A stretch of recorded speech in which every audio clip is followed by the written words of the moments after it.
The year is 1914, Europe hums with industry and innovation. Great powers flex their military muscles, boasting of dreadnoughts and advancements in weaponry. Yet beneath the veneer of progress, a deep unease festers. The continent, a tangled web of alliances and rivalries, teeters on the precipice of disaster. Nationalism surges, driving wedges between nations. The assassination of a single man will shatter this fragile peace. It will unleash forces that had been simmering for decades, plunging the world into a conflict of unimaginable scale and ferocity. This is the story of how the Great War, a war meant to end all wars, began. A world sleepwalked into war, and the consequences would be felt for generations to come. Europe in the early 20th century was a powder keg waiting to explode. The great powers, driven by nationalism and imperial ambitions, had formed a complex web of alliances. These alliances, meant to deter aggression, ironically, made large-scale war more likely. On one side stood the Triple Entente: France, Russia, and Great Britain. On the other, the Triple Alliance: Germany, Austria-Hungary, and Italy. Each nation harbored its own grievances and ambitions. France still seethed from its defeat in the Franco-Prussian War, eager to reclaim lost territory from Germany. Russia saw itself as the protector of Slavic peoples, many of whom lived under Austro-Hungarian rule. Great Britain, wary of Germany's growing naval power, sought to maintain the balance of power on the continent.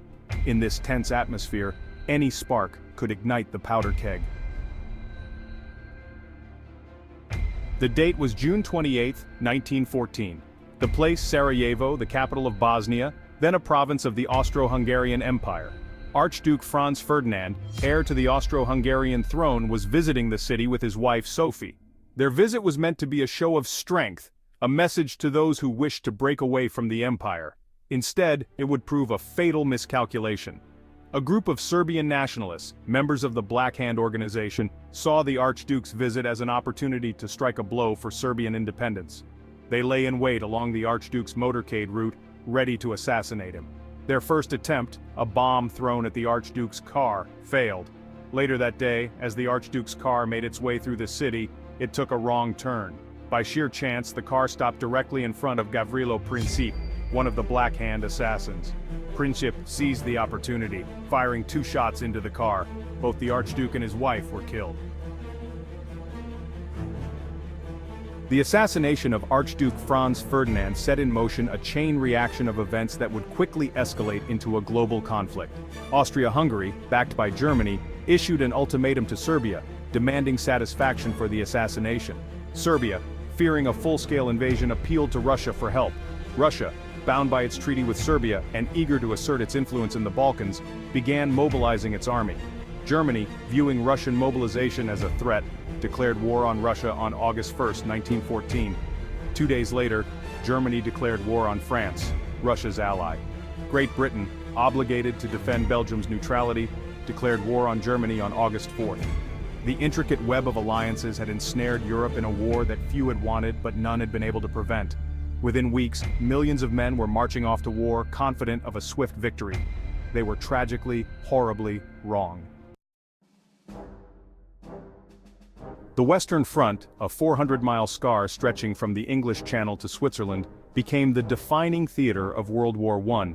It was here that the romantic notions of war were brutally shattered by the grim reality of trench warfare. Millions of men faced each other across a desolate landscape of mud, barbed wire, and shell craters. Soldiers on both sides endured unimaginable conditions. They lived in constant fear of artillery bombardment, machine gun fire, and poison gas attacks. Attacks, often launched after devastating artillery barrages, resulted in horrific casualties for minimal gains. The war on the Western Front became a brutal war of attrition, a grinding, agonizing stalemate. While the Western Front became synonymous with the horrors of World War I, the conflict was truly global in scope. Battles raged not just in Europe but also in Africa, the Middle East, and Asia. Colonial troops drawn from across the British, French, and German empires fought and died in a war far from their homes. The Ottoman Empire, allied with Germany and Austria-Hungary, fought against Russia in the Caucasus and the British in the Middle East. Japan, allied with Great Britain, seized German colonies in China and the Pacific. The United States, initially neutral, would eventually join the war in 1917, tipping the balance in favor of the Allies. The war's impact was felt far beyond the battlefield. Entire economies were mobilized for war production. Women took on new roles in factories and shipyards. The world, as it had been known, was changing irrevocably. To be continued in Part 2,